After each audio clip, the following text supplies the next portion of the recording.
Do we know if the other people are there? Because there's no video. Yeah, it's fine.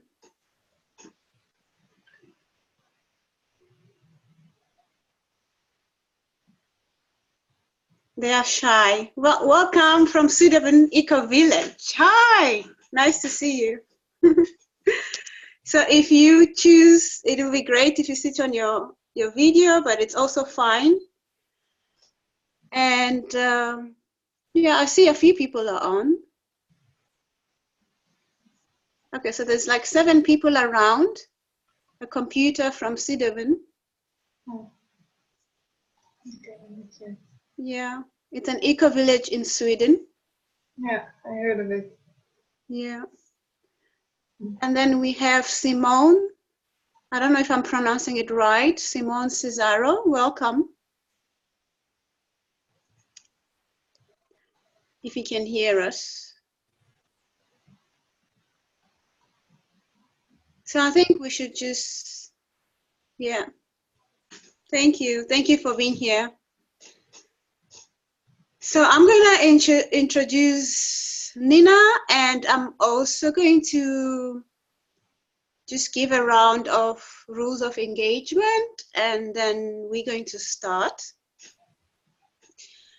And after Nina does her presentation, we're going to take time for questions and answers and for any discussions that we feel are coming up. And we have about 2 hours, but it doesn't usually go that long. So let's see how long today we can go for. Mm-hmm. And so I just want to welcome everyone. And thank you for being here. And today we are with Nina. Please correct me if I say your surname wrong, Koevoets. Mm-hmm.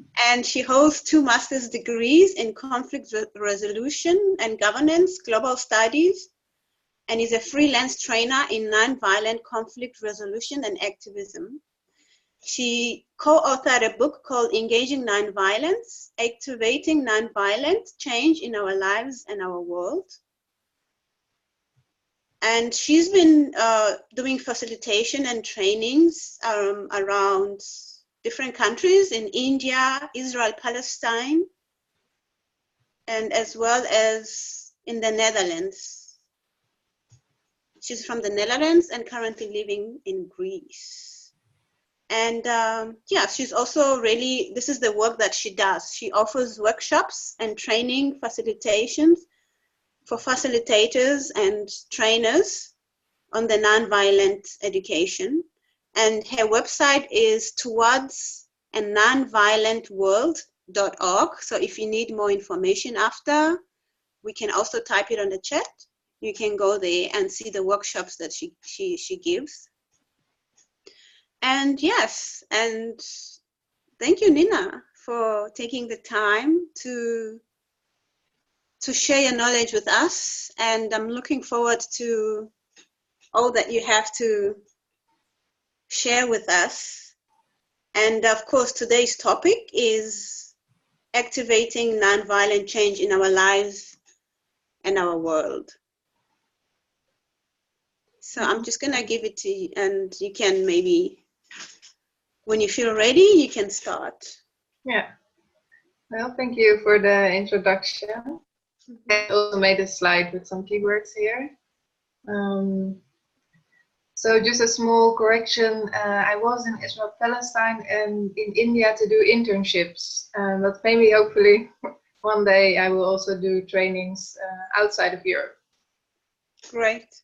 Yes, I actually also did a workshop in the Eco Village conference in Sweden, 2017. Yeah.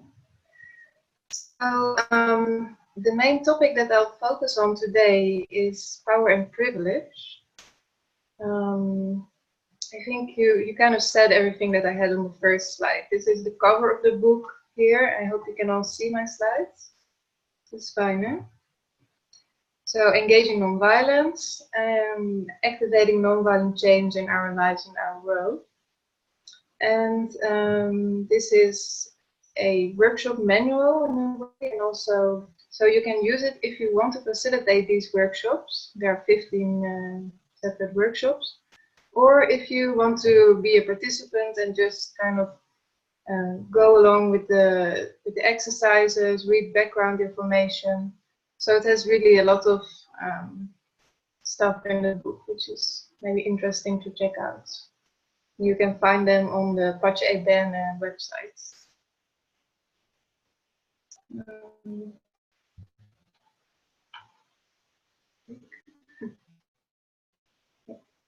So I hope I will cover everything in the time that we have, because this is a topic I really care about. And what I want to discuss with you today are forms of power. So different ways of looking at power, really. And what nonviolent power is, and how you can apply that. Then a little bit more about privilege, and structural violence and racism, and allyship.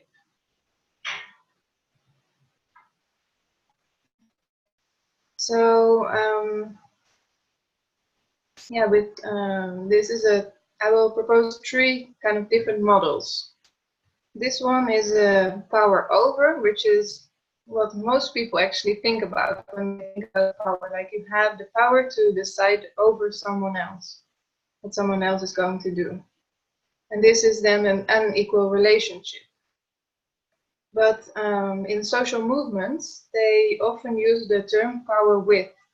And here you see, maybe you've seen this banner or sign before, with many fishes eating one big fish. Yeah, so if you organize together on the basis of cooperation, then you can also wield power. And the power too, this is a picture of a guy who just decides not to participate with the rest in Nazi Germany here. So it is the power to do something. So these are your skills, your abilities. And here is the power within. This is from the movie of the lady Aung San Suu Kyi, if I pronounce it well, from Burma. She had so much courage that she was able to face soldiers who were lining up with guns. And then the soldiers were so intimidated by her that they just started trembling and lowering their guns. So courage or other things, for example, emotional resilience, these are all forms of power within. And then another model, it is threat power. Sorry for my pronunciation, sometimes I have a little bit of difficulty with the TH because I'm from the Netherlands. But, that's why the slides help. So you do something I want, or I will do something you don't want. This is the simple summary of it. So as you can understand, this is also related to power over. People who have power over others, they often use this form of power. But there's also another form of power, exchange power, that is used a lot in our society. So I do something you want if you will do something that I want. So there's some money here, because it can be like, I will work for you and you will give me money. Or also actually in compromises. This is the thought behind that. And then the third type is integrative power. So I do something for you because I love, respect, or care for you.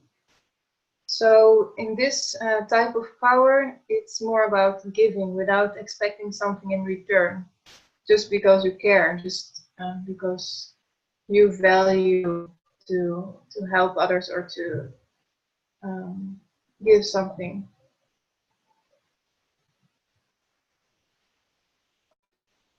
And then there's this one, which kind of makes it a little bit more complex.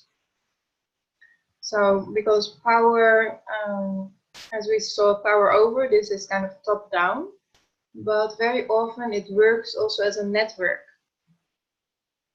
So we cannot always clearly see, like in the structure of a company, how power works when we go to bigger levels. So in society, for example, there are all these different lines which we cannot see between the different people of power who have influence, say.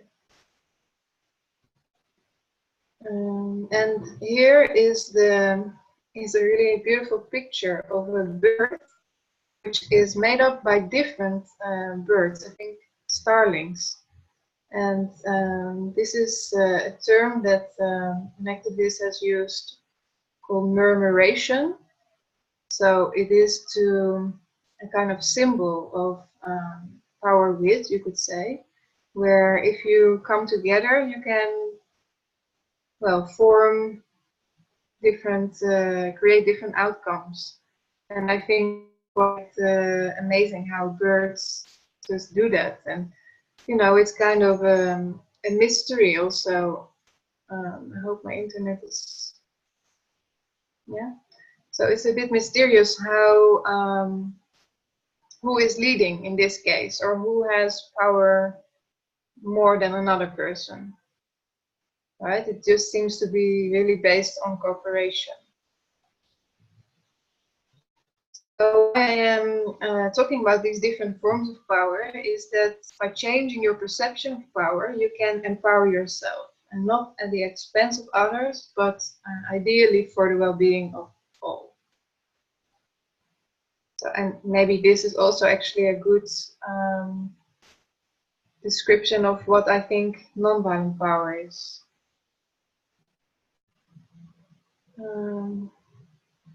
So nonviolence, it can be seen as power, as a compass, and as a tool. This is part of a little clip that the Meta Center for Nonviolent Education created. And you can say that here with nonviolence as a power, they mean this power with and power within. Also power to, I think. And it is a compass because that is your guideline. So, for example, it can be your guideline in what you choose to buy, but it can also be how you interact with another person or as a group, or as a group in a protest, for example. You can agree on we are non-violent, even if we are faced with violence. And then non-violence as a tool, it is how it is used to create social change. So by organizing in non-violent ways, you can think of strikes or petitions, teach-ins, all these kind of actions. They are a tool to achieve some kind of change. Okay, is it clear so far, or do you have questions? Maybe you can type something or unmute yourself.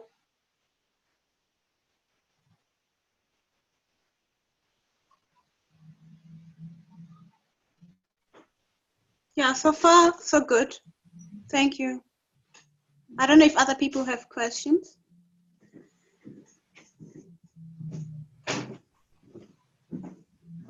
Okay, then I'll move on. Oh, there's a chat. Clear. Great.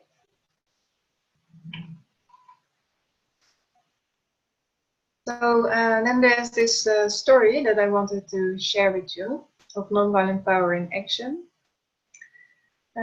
which we call this story to be separated from a compañero. And it's something that actually happened with this woman here, Karen Ridd, who was a volunteer in the Peace Brigades International in El Salvador, here in Central America. So she was working there as a human rights protector. This is the work that the Peace Brigades do. They are active in different countries with many human rights violations. And just by their international presence, they kind of protect the people who tried to challenge these malpractices. So she and her colleague Marcela from Colombia were captured one time by a militant group. And they kidnapped them, they blindfolded them, and at some point they took them to their base and they start to interrogate them.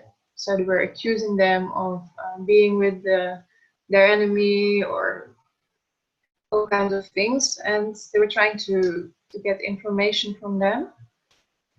And then, fortunately, as they were like blindfolded in towards this base, Karen Reed, she managed to send a message to the whole network of PBI. So the network was informed by their kidnapping, and they started to take action, of course. Karen is from Canada, and Canada, the government, they called the embassy in El Salvador. So they demanded that Karen Reed would be released. And then this militant group, they decided to do that, probably because they put quite some pressure on them. But Marcela, who was from Colombia, didn't have this privilege. So Karen was walking out with the two militant people, and then she just felt like she couldn't do that. She couldn't leave her colleague Marcela alone there, you know, not knowing what will happen to her.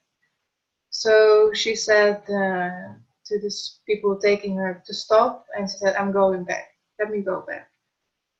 And she went back inside, and then she heard Marcela already screaming because they were hitting or kicking her. And so she just walked up to them, and they were really surprised that she is back, right? So they asked her that, "Why did you come back?" And she said, "Well, you know how it is to be separated from a compañero." And this sentence really changed their perception of her. Like they could all of a sudden relate to Karen and to this notion of losing another compañero.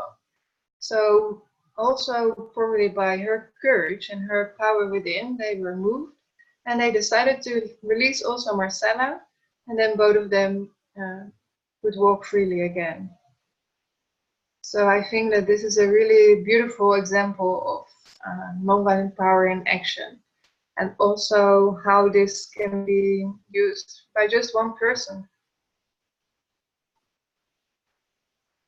Yeah. So I always like to give this story as a deeper understanding of the concepts.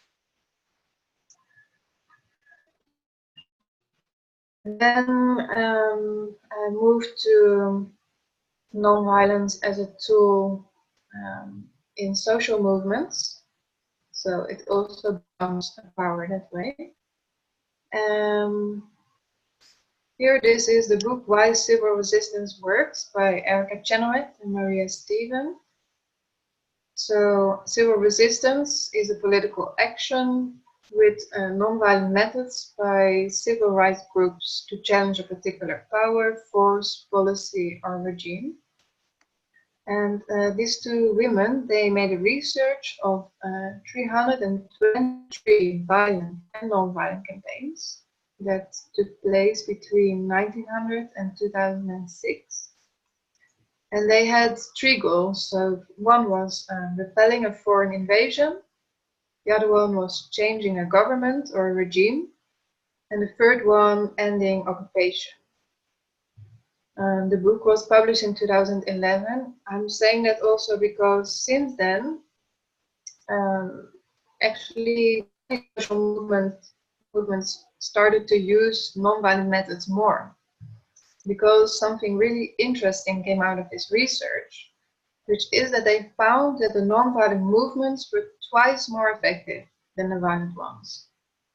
So the general mainstream perception is that rebels and so on, they are more effective in achieving their goals. But when they statistically compared all the cases, it turned out only 23% of those groups were successful, and 56% of the non-violent groups. So now it may have changed a little bit, because perhaps some groups became like a little bit enthusiastic and underestimate the kind of work that needs also to go into organizing effectively. So I won't go into that too much now, because that's not the topic of the webinar, but it's just important to keep in mind. And then the second important finding of this research is that the non-violent methods achieve their goals within a shorter time than the violent movements. So these, they'll also make different comparisons between the different goals that they had. But then on average, the overall duration of the non-violent conflict is about 2 years and 7 years for the violent ones. So it's another misperception that is contradicted here.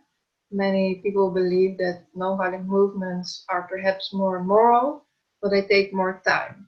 So it is argued that if you really want to achieve change, you should use violence. It's more effective and it's quicker, but in fact it's not.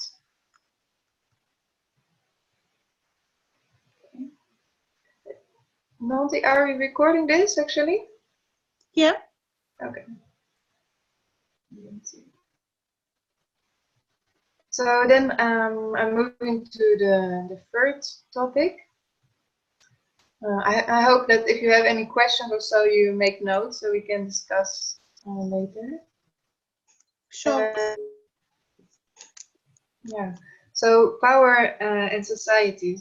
I have here a definition of privilege, as privilege is an advantage, a favor, a benefit, or a right that are available only to a particular group of persons. So why is this relevant to discuss? Because your privilege affects your access to all the forms of power. Why I'm saying all the forms? Because perhaps your family situation can also affect how much you have power within, right? The messages that you got. So, and these are of course all kind of intertwined as well, from society and personal point of view. I hope this is working. I wanted to show you a clip from the privilege walk.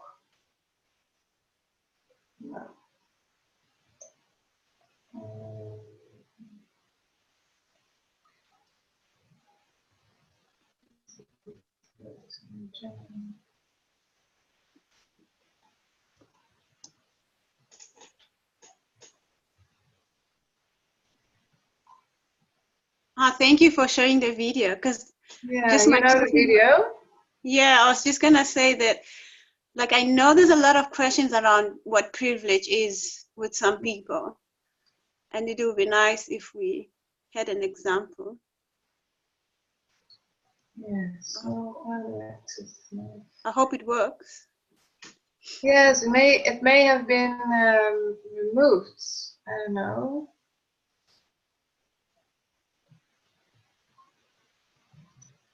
You can just search on YouTube.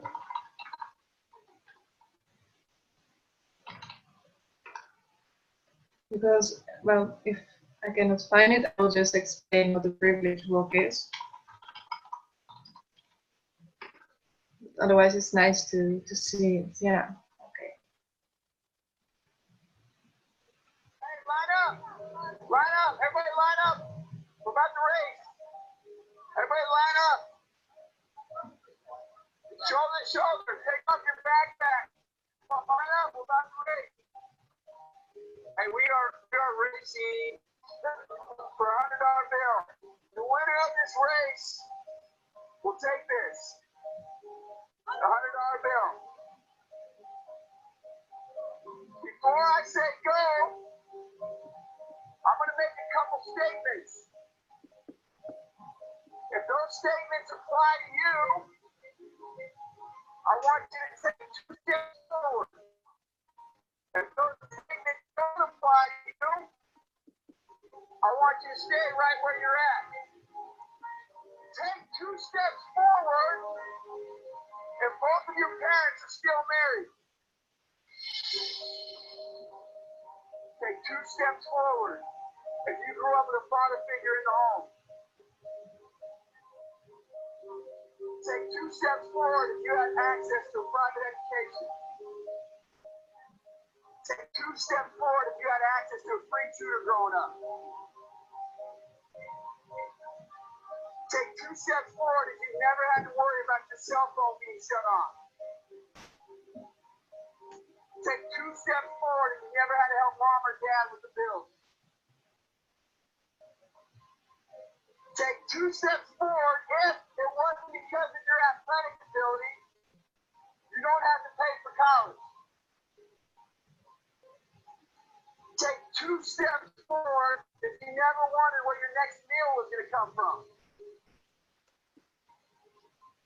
I want you guys up here in the front just to turn around and look. Every statement I've made has nothing to do with anything any of you have done. Has nothing to do with decisions you've made. Everything I've said has nothing to do with what you've done. Well, no, these people up here have a better opportunity to win this $100. Does that mean these people back here can't race? No. We would be foolish to not realize we've been given more opportunity. We don't want to recognize that we've been given a head start. But the reality is we have. Now, there's no excuse. They still got to run their race. You still got to run your race. But whoever wins this $100, I think it'd be extremely foolish of you not to utilize that and learn more about somebody else's story. Because the reality is, this is a real race. Back on that line, I guarantee you some of these black dudes will smoke all of you. And it's only because you have this big of a head start that you're possibly going to win this race called life. That is a picture of life, ladies and gentlemen. Nothing you've done has put you in the league that you're in right now. When I say go, on your mark, get set, go!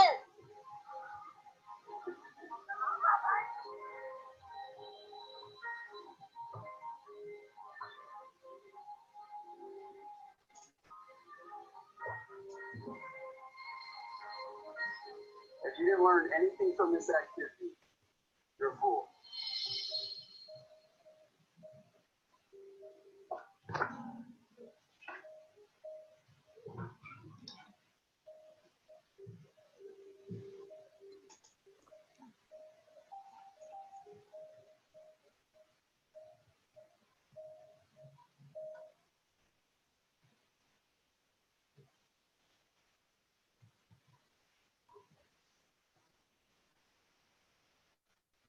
Yeah. So, Okay. was it? Could you hear the video well? It was a bit difficult, but I mean, I don't know, because I've seen it before. Maybe it was easier for me. I don't know for the other people. Can you say something on the chat? I don't know if it was easy. Ah, they went directly to watch it. Okay. Great. Yeah. Yeah. Great. Thanks. So yeah, it is just a list of statements. Okay. Simon had seen it before. Okay. Yeah. Yeah. Yeah.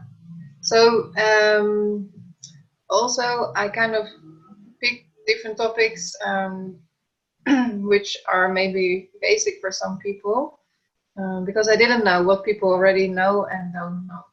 And I thought that it's just kind of good to give all the information also in a simple way. So we can go deeper into the different topics when we discuss. Thank you for doing that. Yeah, and perhaps you can think also for yourself what privileges you have, what privileges you have seen that other people don't have and you have them, and how it makes you feel. So yeah, we will probably discuss a bit more about that.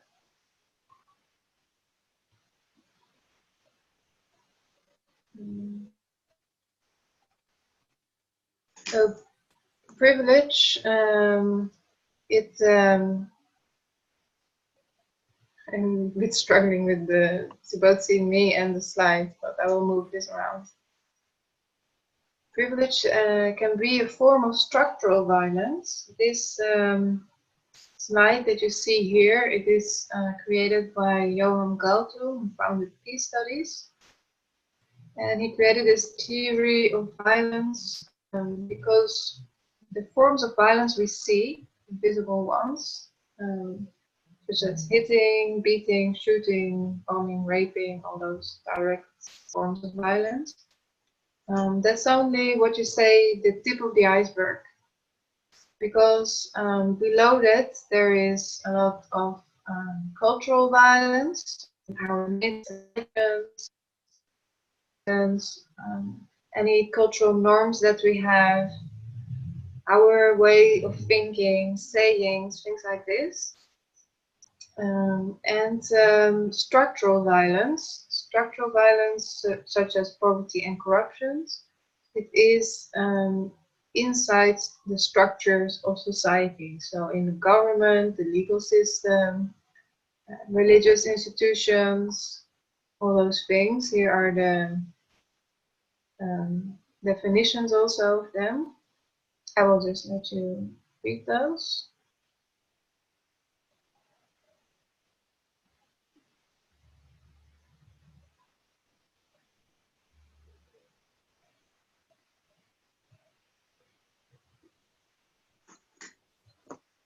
So yeah, also here maybe in the end, it often supports a sense of superiority and dehumanization of the other cultures, cultural violence. This just to relate back to the story I told you about Karen Reed and Marcella, I can't remember the last name now. You can see that Karen Reed her embassy was mobilized and able to put pressure on El Salvador to do something for her. But her colleague from Colombia didn't have that same privilege. And probably the militant group who had captured the two of them had a sense of separation between them, right? Like they see themselves as differently. Maybe they dehumanized the women a little bit in order to be violent to them. But then when she said this phrase of compañero, she became like a human being almost, you could say, or she was rehumanized by that sentence. So this is something always important to keep in mind when we think about violence. What is allowing this violence to take place? And how is it normalized? So our cultural norms are crystallized in our structures, and they can be seen as symptoms of this structure and culture in the direct forms of violence.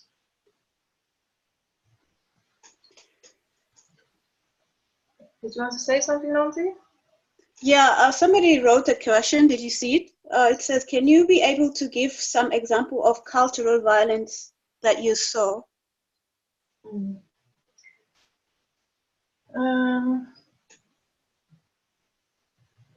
A form of cultural violence could be the joke that, well, it doesn't work in English. In Dutch, we say the only right of a woman is the counter in the kitchen.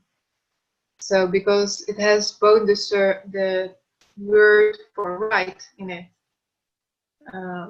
And such a joke, or any joke, for example, that devalues women, would be cultural violence. Cultural violence, yeah, this can also be, for example, how it was really normal in times of Martin Luther King, for example, to use the term Negro.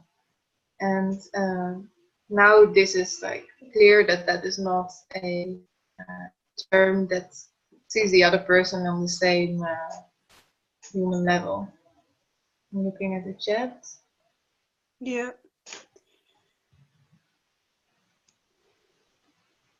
You make me some. Okay. Mm-hmm.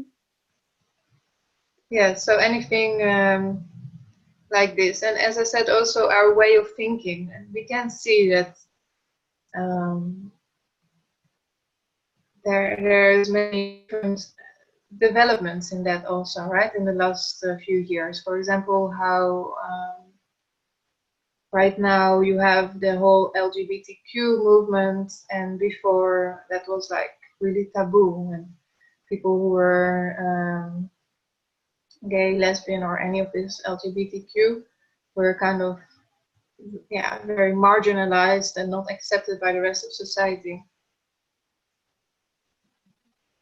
So Yeah. this is also always changing and depending on the context.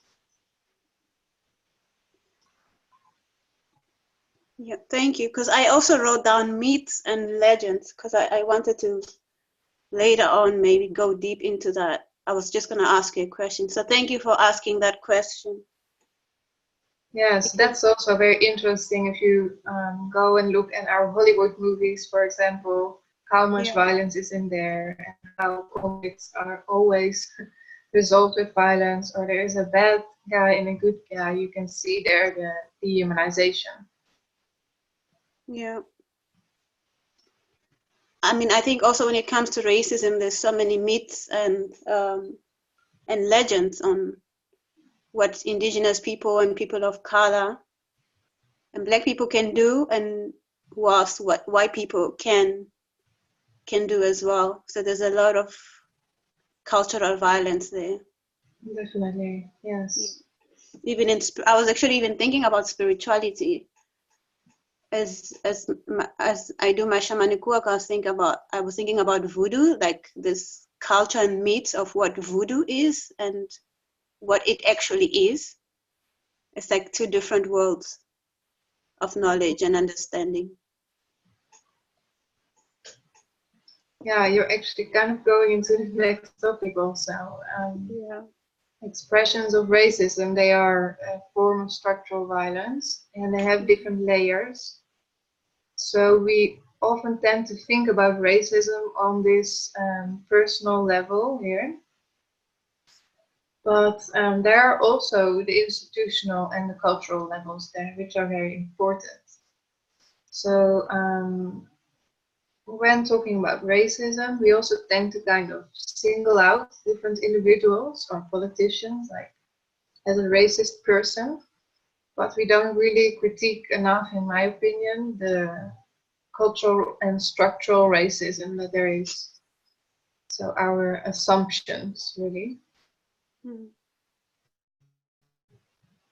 Yeah, and they affect that, because if there wasn't already like a whole culture in which something is well accepted, let's say, or yeah, people think, even if it's not everyone thinks like that, but because of that existing, there can be personal level of racism. So this strengthens each other, and this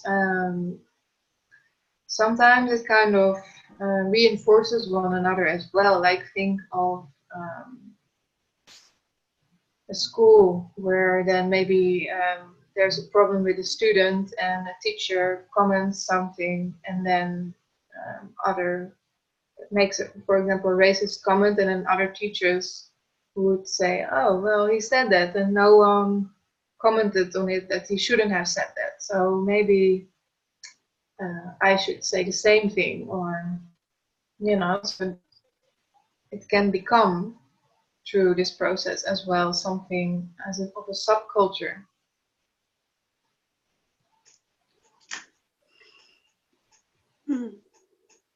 I actually saw a part of a movie from the Netherlands. I think it was called Black in the Class, because you said there are some more people from Netherlands here, which was quite upsetting. I then decided not to see all of it because I got too much upset, but I didn't know how much really it's something that Black people in the Netherlands struggle with on this really frequent level in schools. So the level of exclusion that there is, and that's, well, you are not aware of that if you haven't seen it from close by. So that is one recommendation. And then here is another from the Netherlands, from Sunny Bergman. So in Dutch, documentary which was called Zwart als Roet, which is black as soot.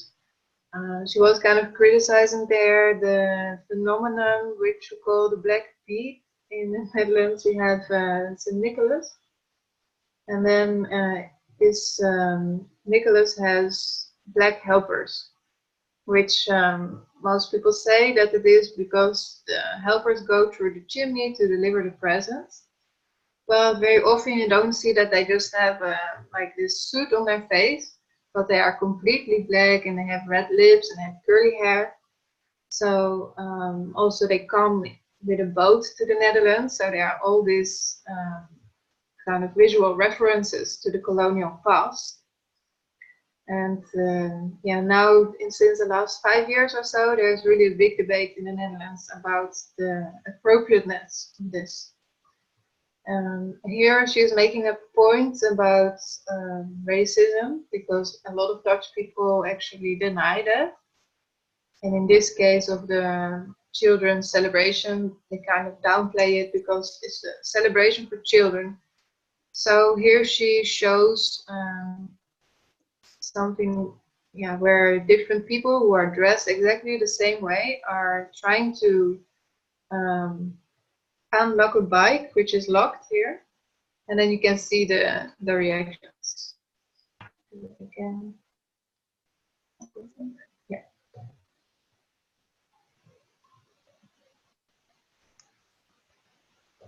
So I'm hoping the sound is good. Otherwise, you can also maybe quickly find it on YouTube. 3 jongens gaan opzichtig een fiets stelen. Hun lengte, leeftijd en kleding is hetzelfde. Alleen hun etnische thuis. Okay.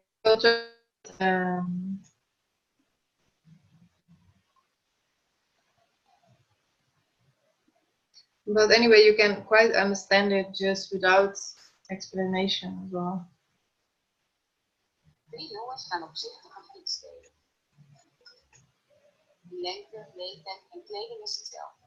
So their height and their age, everything is the same, only their skin color differs. Wat voor soort jongen was het? Ik denk Tot hun verdachte uitzien. Wat dacht je? niks. Ik dacht niks. Ja, het is zo gegeven. Maar was het Waarom zei u niks? omdat hij zo rustig was. So here, Sunny Bergman, the documentary maker, is asking different people, what did you think about this guy trying to open the lock?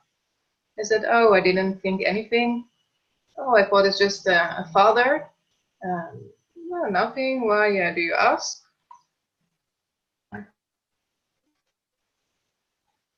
It's annoying because this is exactly in front of the video.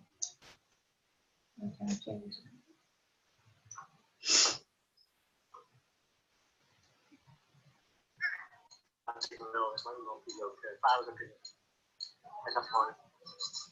Okay, so now we go into the black person.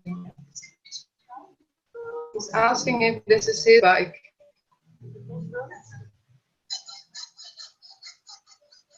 Now the police comes.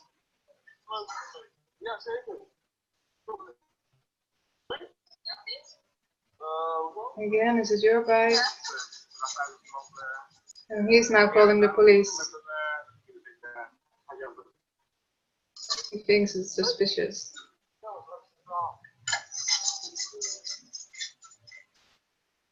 And this is the Arabic.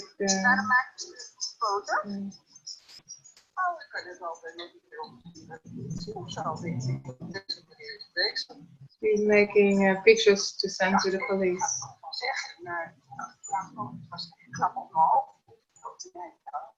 She says she didn't dare to say anything because she was afraid he would be violent.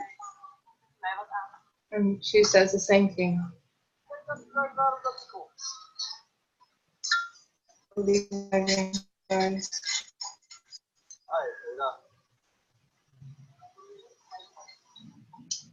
Nadat onze politiedieven alle drie een half uur bezig zijn geweest, kan je stellen dat de meeste mensen zich identificeren met de witte jongen, terwijl ze de donkere jongens verdacht of zelfs gevaarlijk vinden. En daarom vaak de politie bellen. Bovendien.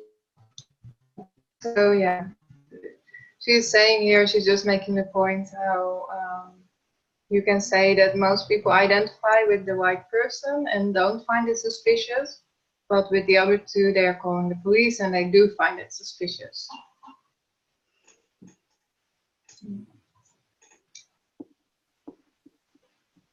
So from the Netherlands, I wanted to jump to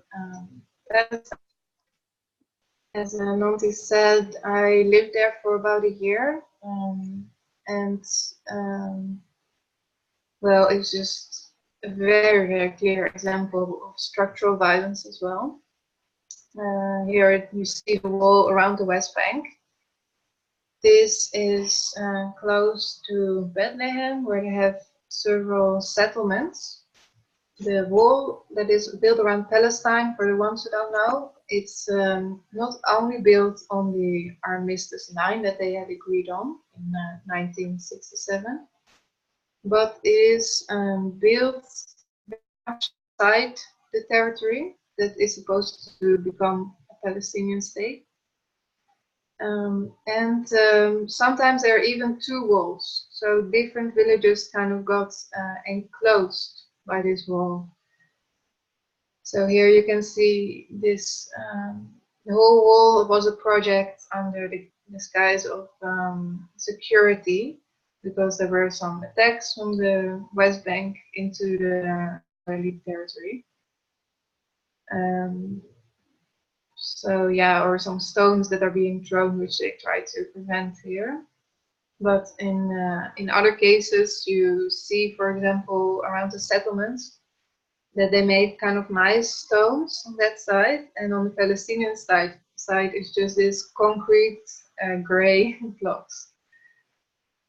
So here you see a small avenue in Bethlehem, which they call the Apartheid Avenue. And one organization that's actually started by a Dutch man who married a Palestinian woman. They made these big posters. I think it's material that stays, it's not paper. It's, to this wall. And here it is, I'm steadfast, which is about the Palestinian word or Arabic word sumut. So it is like a lot of Palestinian people are proud that they have endured so much suffering and they continue to be there and to resist. In this avenue, it is situated on on the road that once was leading from Bethlehem to Jerusalem. So right now it's completely blocked because there was a kind of sacred tomb to which Israel thought that the Jewish people should have access to this tomb. So they built the wall around that. And now if you want to go to Jerusalem, you have to pass the checkpoint. And all the shops on this street, like this street, are closed down. The people who were neighbors before are not neighbors anymore. It's really a strange situation, I think, if you have lived there and you have suddenly a big wall in your front, in front of your house. And the other picture here is from a protest that I joined. Also, where you see a tank with water and a Palestinian farmer here. And these are the activists documenting what is happening. And these people on top of the water tank are settlers. So there are people, Jewish people, who actually even come from all over the world, and many from the USA currently. And they are allowed to not only live in Israeli territory, but go into the West Bank and start their own settlement. So what they do often is they put containers and they declare it theirs. And then they will try to prevent the Palestinians from being around their settlement. So they are here trying to prevent the Palestinian to farm his land. And once that they have been there long enough, they can start getting maybe building permits, and the Israeli state will declare the settlement as legal. So the Israeli state is kind of dividing the settlements into legal and illegal. Illegal is just when it is small and starting, and then after a while it will become legal. But according to the international law, all these settlements are illegal. Yeah, so if you have questions or are curious about this more, then you can also note down your questions and ask. This is of course like form structural violence, which is very visible because it's so tangible. So that's also a contrast, like on the one hand, in the Netherlands, where it's maybe not so visible because we don't think about this comparisons and with the bike, and here it is very visible.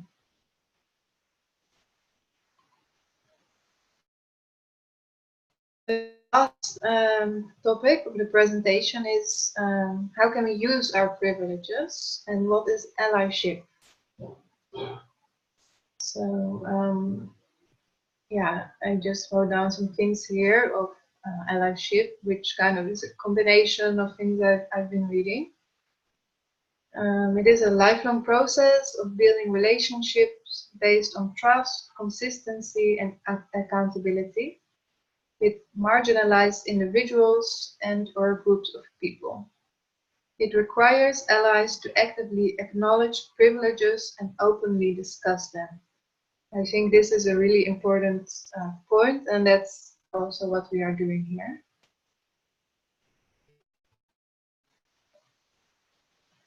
I have a question. Will we talk about the root of violence also, how to get to the root of it and understand and maybe solve it? Yes, sure.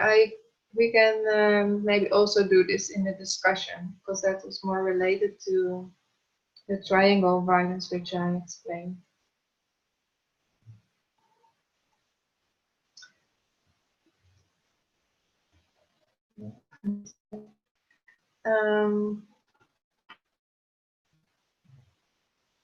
So yeah, this is also actually in a way already a little bit how we can change violence and how we can change the othering of people and the try to maybe enter a process of becoming more equal, let's say.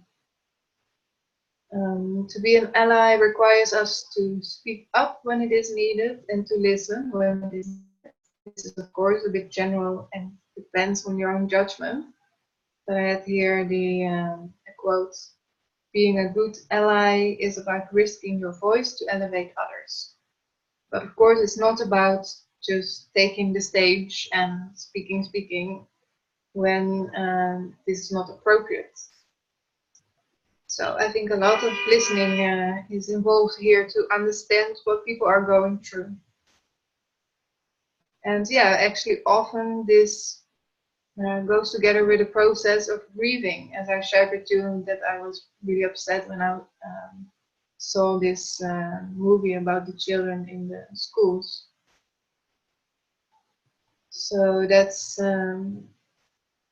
but I think it's important to go through that, because that will eventually allow us to transform and to change.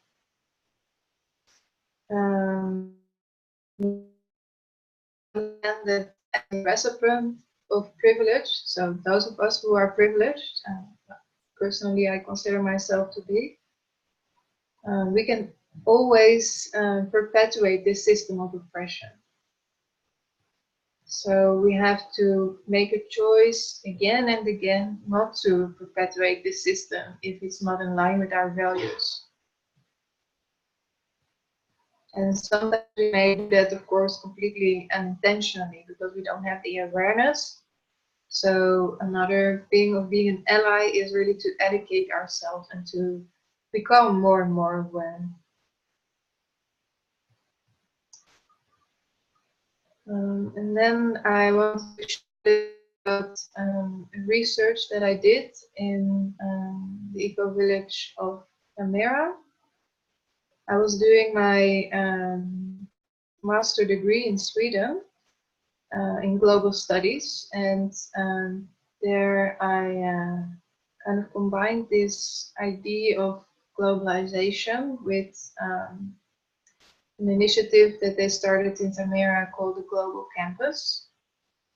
And I will say here kind of things also more general about this. So globalization can be a process from above or a process from below, which in academic terms you call counter-hegemonic globalization. From above, you can think of the economic globalization which is taking place in the world, especially the United States, for example, who is just expanding and expanding its markets, pressuring countries to trade with the dollar and so on. And as globalization from below, you can think about the social movements who are getting in touch with each other, connecting from different countries and exchanging information. So this was what I was studying, this transfer of information in the cross-community spaces,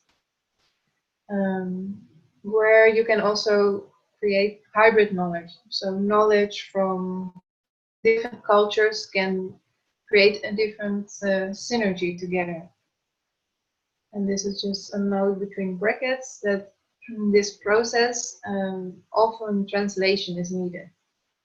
So, for example, the civil rights movement that Martin Luther King was heading, they actually went with a whole group to India to visit Gandhi, for example. And they had to apply what they had learned in the United States, which was a completely different context. There was not a colonial power in the same way, at least. It was that already America had already established itself as a country. And for example, Gandhi promotes things like dialogue between different religions, meditating, different concepts from the Hinduistic spirituality, which were not relevant for them. So why is this important to research if how knowledge is being shared in this kind of counter-hegemonic global movements? Well, because I think that in order to resolve the global problems, we must also find solutions together. So by combining and synergizing our knowledge from everywhere in the globe, so that we can implement these. So yeah, implement these locally, but in different places in the globe, and get also into this process of translation.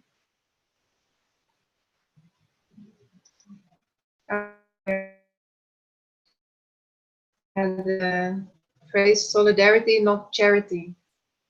So that is kind of the different focus from being as equals, sharing knowledge with each other as activists, versus development aid. Charity. So there has been a trend actually for multi-issue activism and a more holistic approach globally.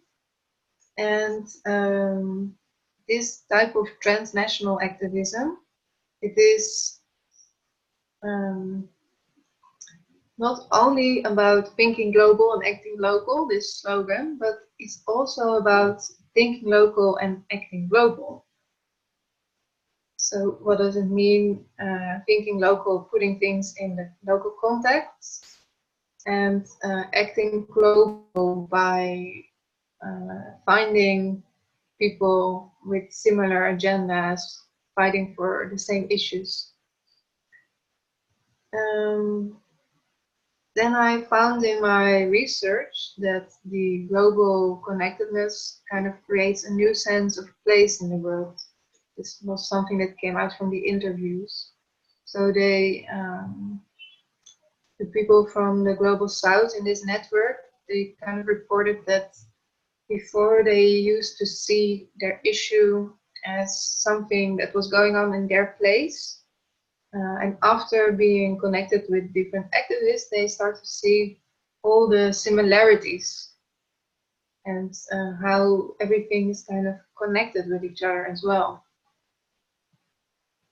So yeah, this was breaking a sense of isolation for them, and that was important for them. It felt empowering.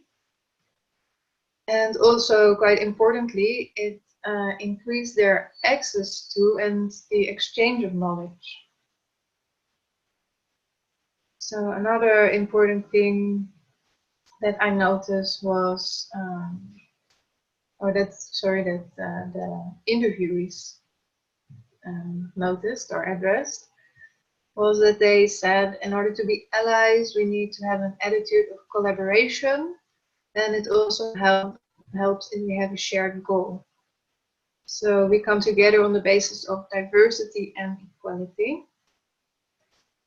And the challenge that they indicated was to create a space for people to talk and to listen.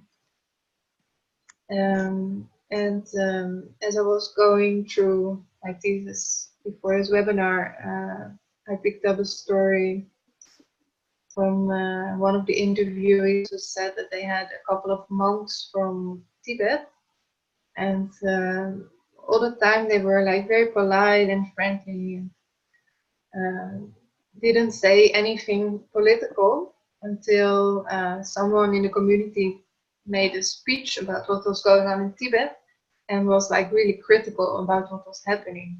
Then all of a sudden they came like with lots of material and started sharing.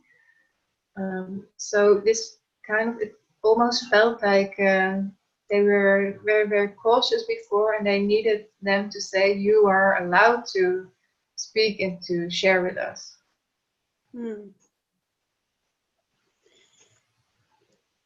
I think maybe that also goes with internal oppression. When you don't feel safe enough, you don't know if the space is safe enough.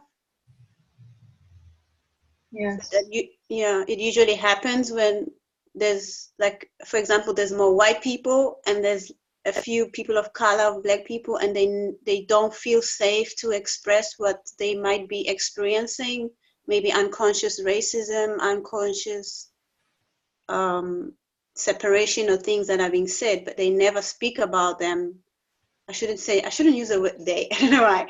We never say things because of having this internal oppression. So we are afraid to actually say, hey, I'm feeling this person has done this, or this person has said this, and it's not appropriate, because we are constantly having this sense of not feeling safe around white spaces. Yes. How confident and how we are, but there's always this level of it's not safe. I don't know how safe it is for me to say what I want to say or what I'm experiencing. Yes, I think this is very true. So often we tend to internalize the beliefs of society and culture. So this can inhabit us really seriously. And the other point that you made, it depends a lot on the space. So this example I'm giving is, maybe 3 monks in the space of more than 100 white privileged people. So, for example, when I lived in Palestine, I was joining a Palestinian organization, and I was the only volunteer that stayed there for a couple of months. And so the only white person, so I got like so much stories of suffering and injustice, but because they felt very comfortable, of course, to share it with me, and they wanted me to take those stories with me home and tell to other people. So it also depends on the context.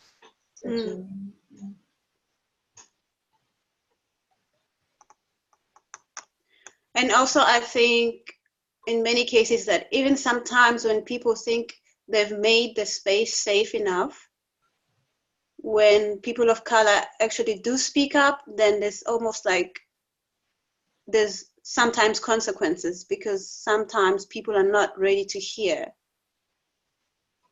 what you have to share or what you have experienced. So it's almost like you can share, but you can only share so far, because this is not what we really are ready to hear.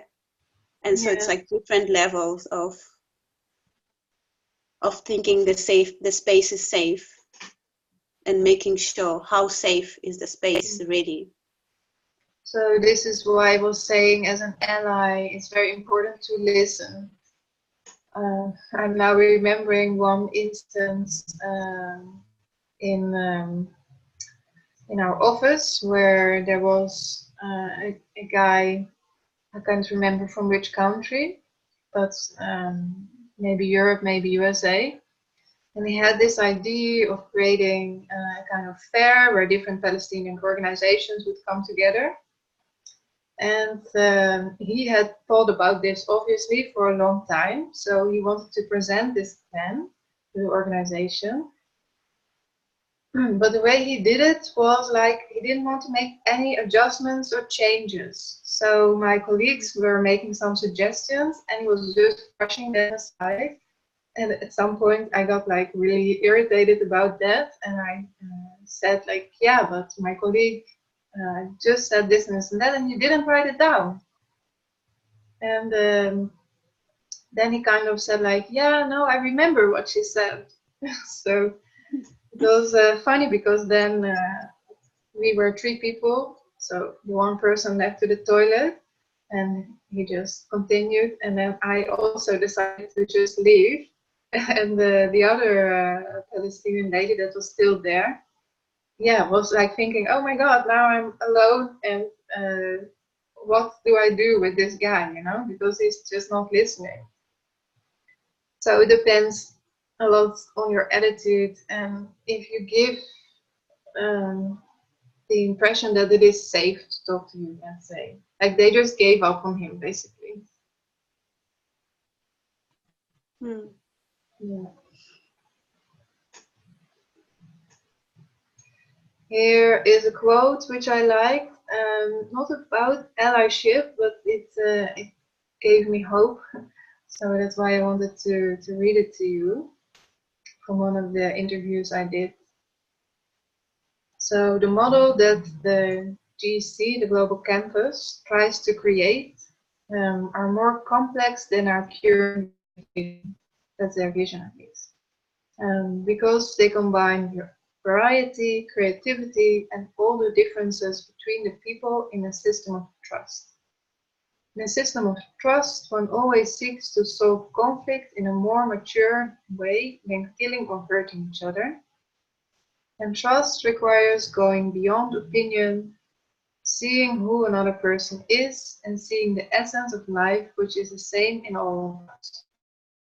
The system of violence and globalization is already quite complex. It includes a lot of parts of the human character, you could say, but still it is not complex enough, because it will destroy itself if it continues running. So the next level of evolution is the future of cooperation and synergy, because life is always striving for more complexity. Yeah, and I just like that because she's talking here about so many different things, about trust, about solving our conflicts, listening to each other beyond our opinions, and then placing this in a context of evolution. So yes, and I can perhaps also see that although we can be pessimistic and say the history is repeating itself, we also see that there are many changes that have already happened, and perhaps our collective awareness is actually growing, and as more and more people are realizing that we can just not continue the way that we are doing things now. So that's hopeful. And yeah, that was the last slide. So we talked about the forms of power, where I had the three models: power over, with, within, and two I've got here. The power of threat, the power of exchange and integrative power, also the power as a network. Then I talked a little bit about nonviolent power and gave the example with the Peace Brigades International and the research on social movements, where it turned out that social movements were more effective and accomplished their goals in a shorter time. And then I talked a little bit about power and privilege, where we saw the little clip of the privilege wall, and structural violence. So you have cultural, structural, and direct violence, and expressions of racism. And I gave you two examples: Netherlands and Palestine.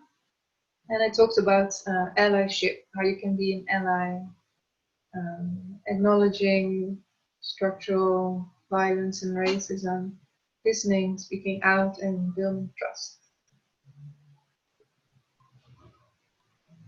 So this was my presentation so far, and I'm really curious about your questions. If you can put the video on, it's also nice to see you.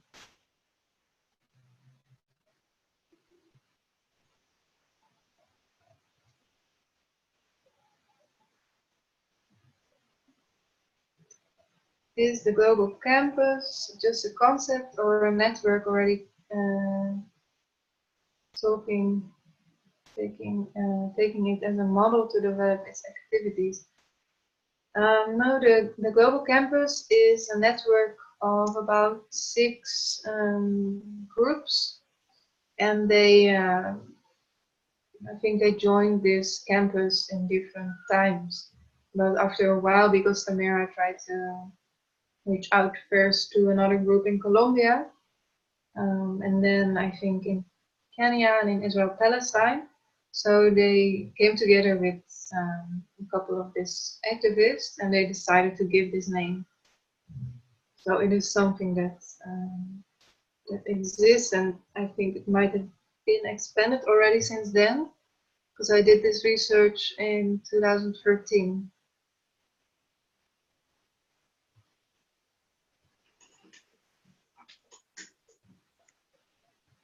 Yeah, actually, Tamara is amazing because we just had, I think I'll say the first eco-village to open up to Dr. Robin D'Angelo and myself to do a facilitation on white fragility, why white people, it's so difficult for white people to talk about racism.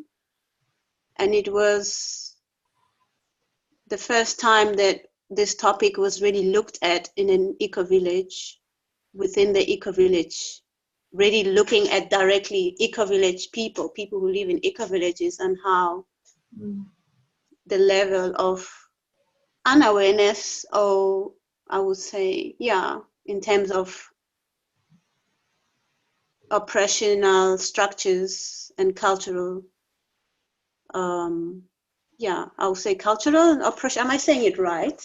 I have to use the right words, the right terminology. So it's not it's not just like, oh, it's not just personal story, no. You know, like, yeah, like, you mean? yes. I think it's important to highlight that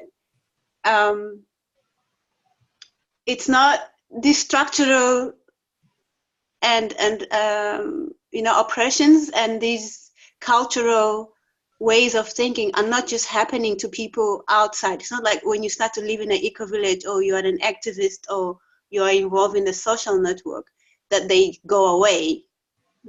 So it's about really being aware that we still carry them with us, and we still repeat them. We repeat patterns, and we need to find ways to really open safe spaces to talk about them openly, and find ways to how can we support each other and be allies.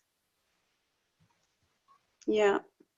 So on that note, I want to say thank you to you, Nina, for this beautiful presentation. And I'm going to open for questions and discussions, so we can just start sharing what ideas do we have, what questions do we have. And the time on my watch is 18 minutes past 6 Central European time. And it would be nice if you guys from Sedibe can switch on your video so we can see you just for a second. That would be great as well, if you wish, of course. And I'm gonna switch on the lights because I'm disappearing. Yeah. With the sun setting, I'm disappearing. Hello everybody. Hi. Hi. Hello. So we're muted because there's a lot of going on around here. So here's face number 1, face number 2, face number 3, number 4, number 5 here, and we lost 2 people along the way starting making dinner. But otherwise, thank you very much for the talk. I'm gonna cut the mic now because there's really a lot of noise coming behind. So we'll write the question. Nice to see all of you. So looking forward to your inputs and what you think and any questions.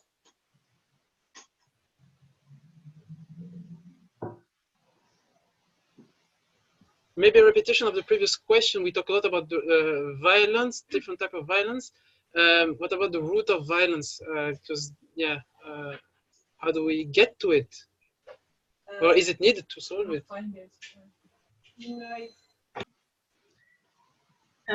So I think that there are a lot of opinions about what is the root of violence. And it's really kind of a bit philosophical question. Like you could say the root of violence is fear, for example.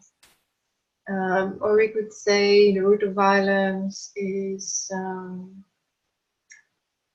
insecurity or anger, you know. So I'm not sure if that question has to be answered in order to do something about violence.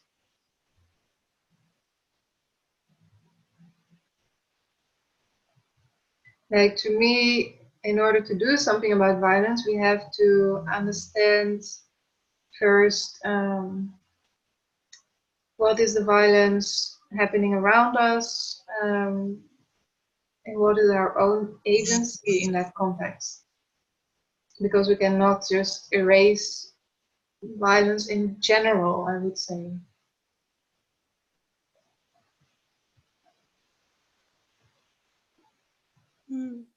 But maybe you can say more if you have a theory of what is the root of violence and how you would work on that. I think to me the danger also is a little bit that if you would say the root of violence is fear, that then people would have as a solution to go and meditate and overcome whatever it is. You know, and I personally believe that it is very important to raise our consciousness and to increase our personal awareness, but also to get together with other people and do something out in society.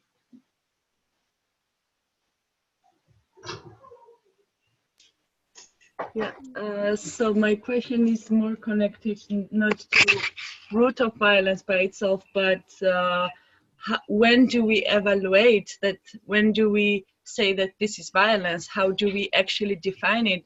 Because sometimes when we are going to the like consequences of the violence, for example, in a very many historical cases, like you mentioned the case about the Israel and Palestine, and there are like so many cases in the history that of course these violences have their own roots. And my question is more like, when do we actually define something, some happenings as a violence, and why? I mean, yeah, okay, we can stop here. Yeah. So in the workshops that I do, I often have an exercise, the spectrum of violence. I actually put a book next to me before because I tried to find more examples of privilege, which I couldn't. But maybe it's, we can engage in a little exercise together. Let's do that. I'm going through it right now. So I'm gonna read statements to you, and you can say how violent you think that this situation is. If you want, you can just type it on a scale from 1 to 10, let's say. Are we agreeing to go with the exercise? Yes. Yeah. Me, yes. Okay. Great. So a parent hits a child or spanks a child after she repeatedly refused to stop kicking other children on the playground. From your point of view, is the parent's action violent or not?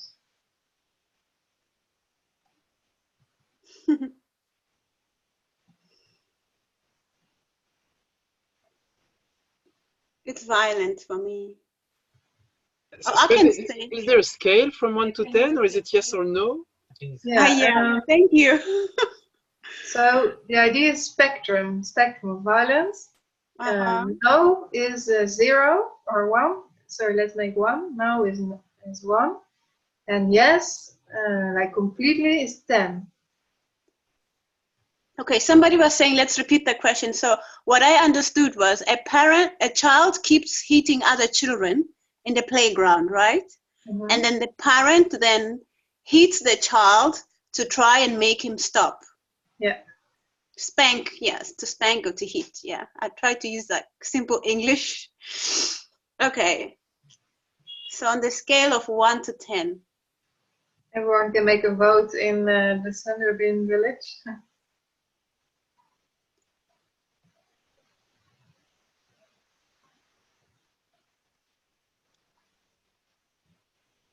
So you, what I meant by that is that you don't have to agree altogether. You can individually say your score. Yeah, maybe you guys can say it out loud from Sedibe. Okay, we don't have a huge consensus, so I'm gonna unlock the mic so we can have the discussion. Yes, because we don't want a consensus. Everybody has their own opinion.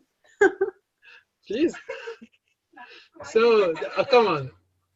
I mean 10 because it's violent. It's spanking, it's not hitting, it's spanking.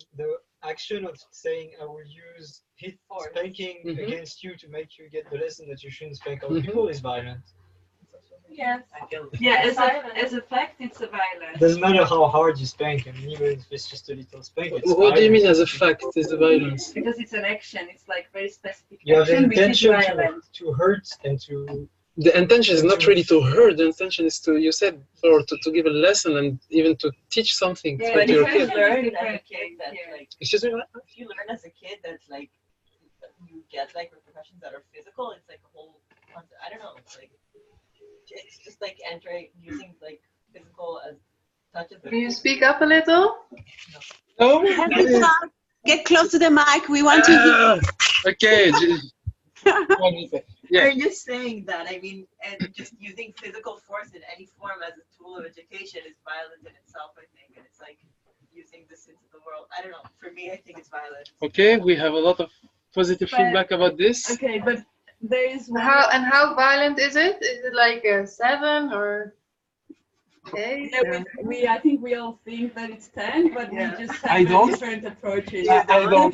think it's- No, I do not. But how can you put violence on a scale? I don't know, I disagree with it to begin with. Violence is violent, I don't know. Yeah, If I have to put it on a scale. Yeah, because for me, this is more cultural violence than physical violence. Yeah. You know, it's. ah, I mean, how because it has the context, and it is like sometimes some kids, even when they're hitting each other or something, they don't perceive it as a violent thing. It's kind of okayish thing, right? But when it has this very traumatic context, then it's different. Yeah, I agree. This is what my question was also I connected agree with to. you. maybe second example? Yeah. So the idea is not to agree with each other, but to have a discussion.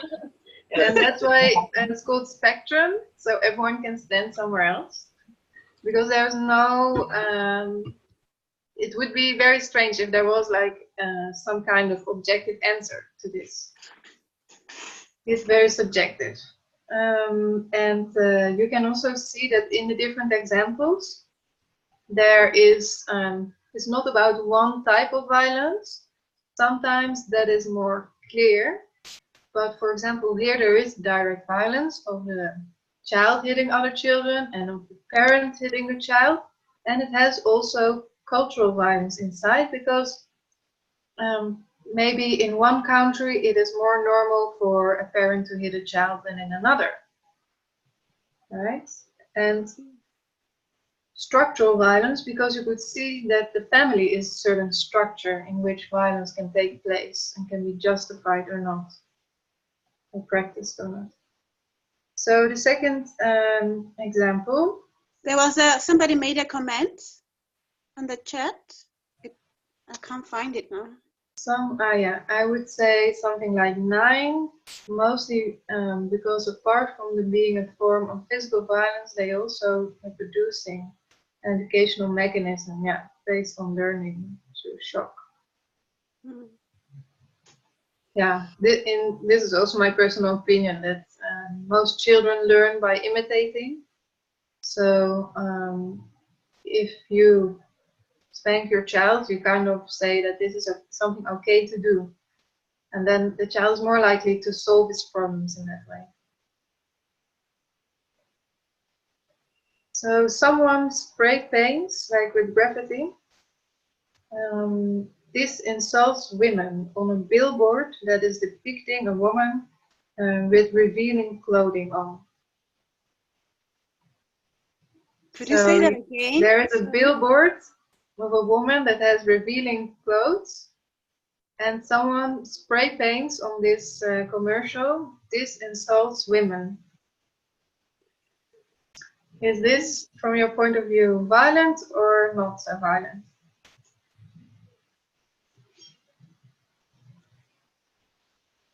Wow.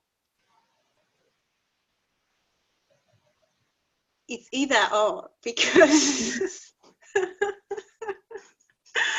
again, it's cultural. It's in so many levels. It has so many levels, at least for me, because I mean, as women, you know, depending on what part of the world you are, very fighting for our rights and our sexuality, freedom of sexuality. And at the same time, it could be sending a message that that's just who we are, you know. And the person spray painting, it could be an activist, or could also be a person who's against women's freedom of sexuality. I don't know. Oof. It's not easy, hey? Or even freedom to choose how you dress. Yeah, totally, totally. I'll give it a 5, as I'm divided to the debate. I'll say, let's go to a reconciliation room and listen and hear each other. Yes. So I'll give one more. Someone has taken a loan to pay for a house, and then that person gets sick and has to pay a high medical bill. That results that she can no longer pay the loan to the bank. And then the bank proceeds to confiscate the house and sells it to the highest bidder.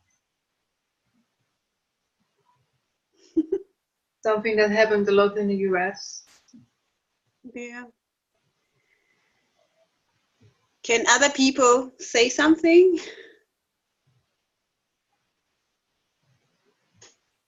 Did we lose?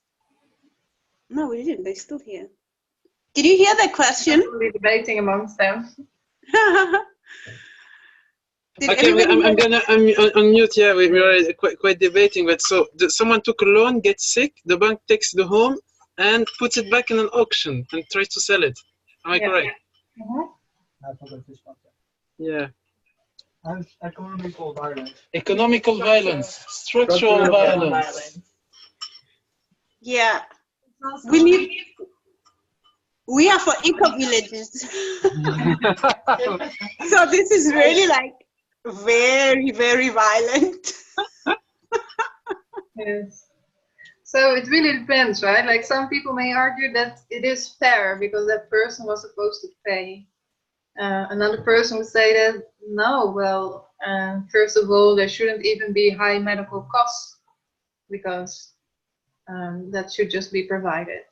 So it has different layers, and all these examples, the whole list has 13, are thought-provoking examples. I can send it to you to kind of see all the different layers that violence has. So to the question that you raised about how do we determine when something is violent, that's kind of the answer. Everyone will have their own answer to what is violence according to their point of view and according to their ability to analyze or to put things in a context, you know, to all our cultural baggage. So it's not something that can be that has a universal answer, let's say. True. Wow. That's amazing, Nina. Thank you. Is this work in, also in your book as well? Yeah. Great.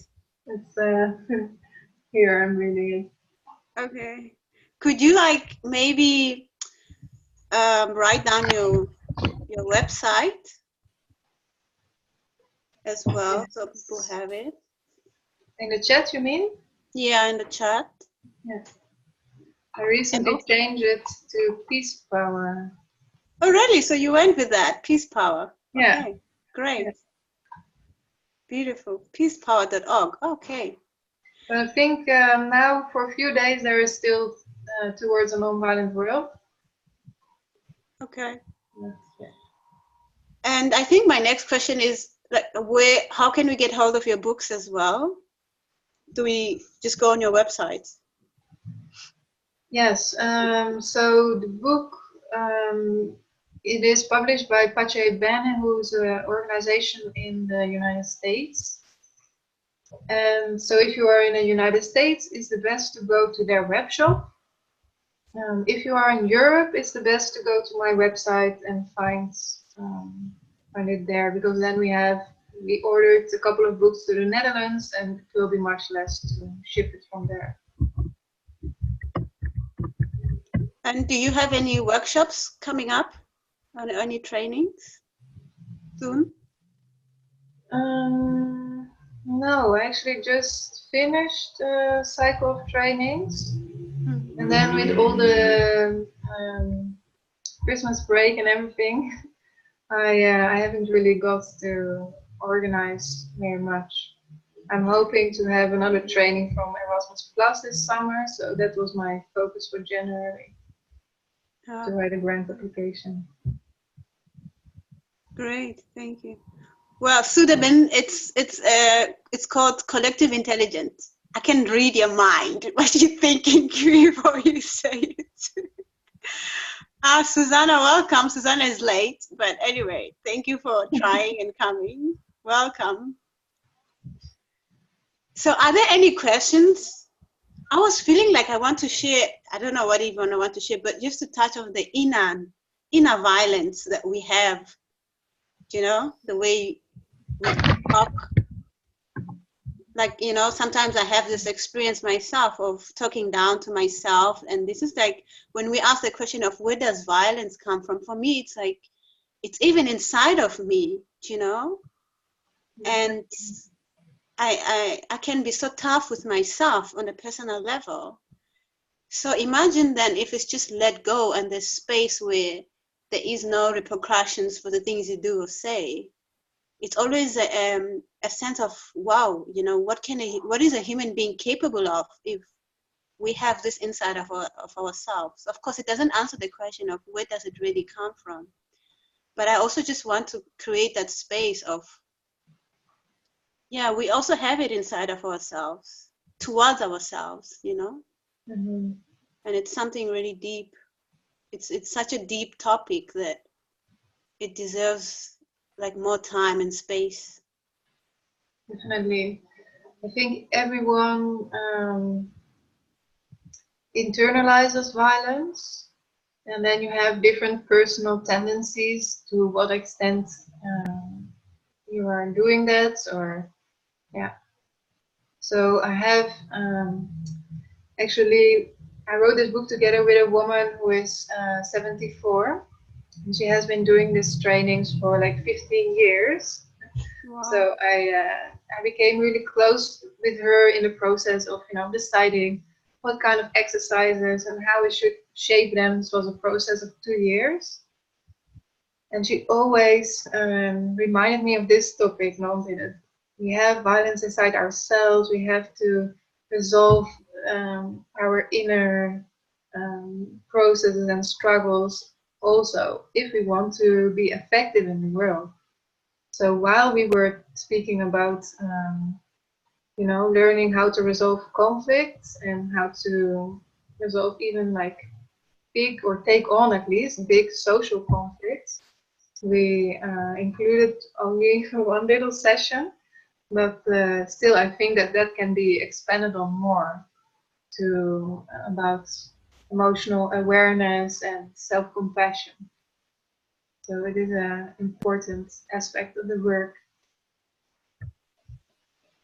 Yeah, totally agree. Totally agree. It is very important that we also look at that as well. Oh. Well, Yeah, thank you. I'm also really excited that I recently learned about social emotional learning. This is a trend that apparently comes from the US and has been there already for some years, but it's now coming over to Europe. So this social emotional learning are different competences that they are teaching children in the schools. So already from primary schools, there are little exercises to do with the kids to help them become more aware. Great. So, are there any other questions or anything else to add before we close?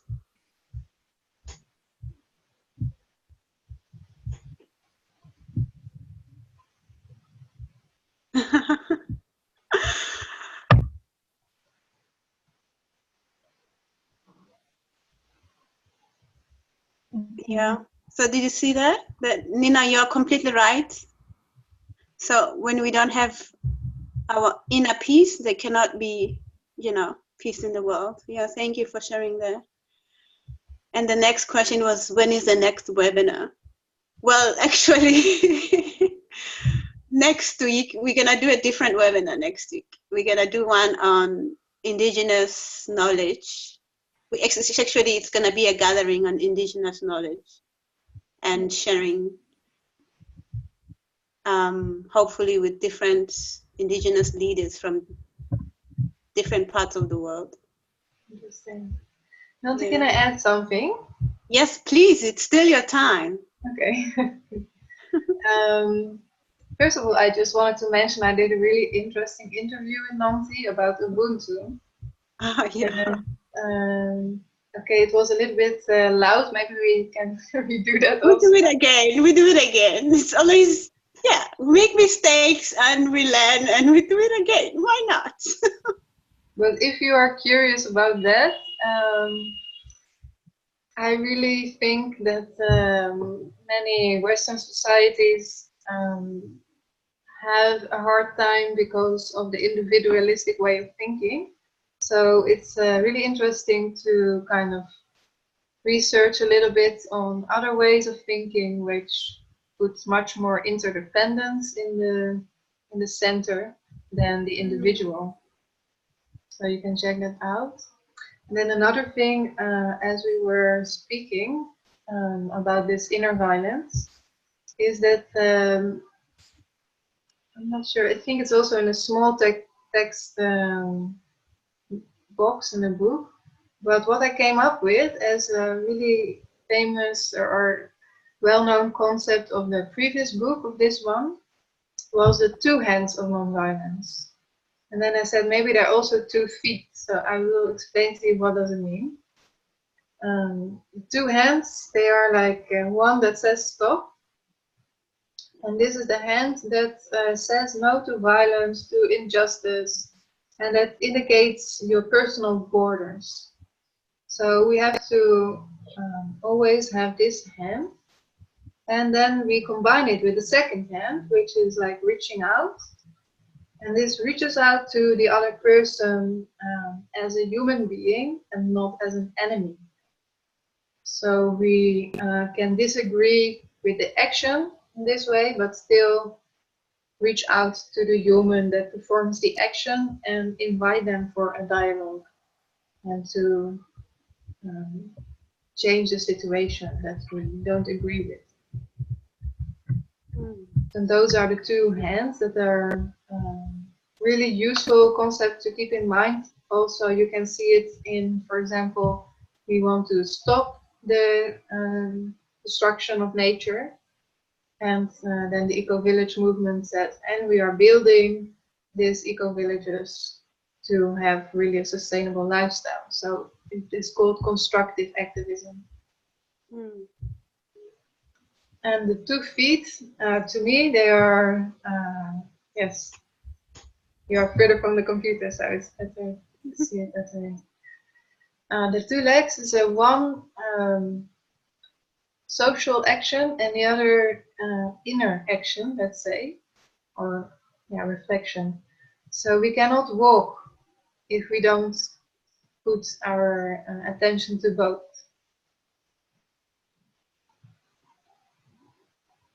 Thank you.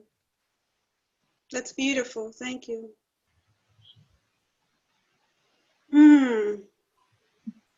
And maybe we can add stop violence, action, building eco-villages with awareness of not repeating patterns. So we can be creative. Thank you so much for that, Nina. I'm gonna keep that. It's gonna remind me when I forget some things. Use the hands and the feet. Yeah. So are there any last words or anything?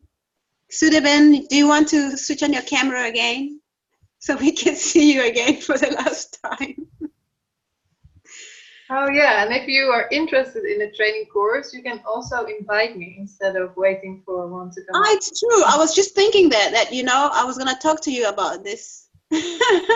No, we love you. We want to see you. Hey, we can't just be talking to Zoom. We want to see your faces. Okay, so now there are plates everywhere. So we're gonna pass. But thank you very much.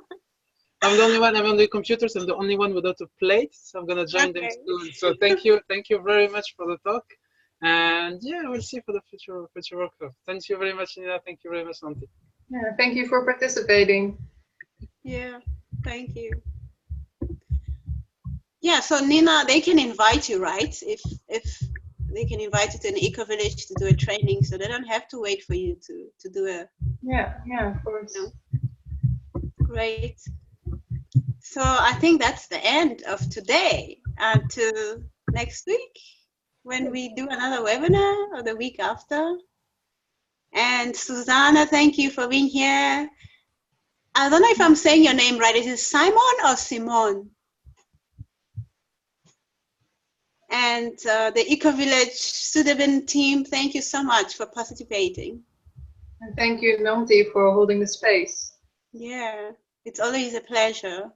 And if anybody has any other topics they want to share and they want to do a webinar on, in terms of how we live social justice, please write to me and let's see what we can do.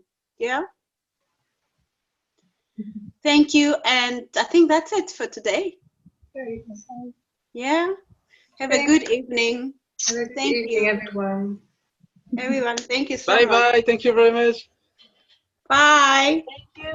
Bye. Nina, if you can stay. Yeah, I will. Yeah. Okay.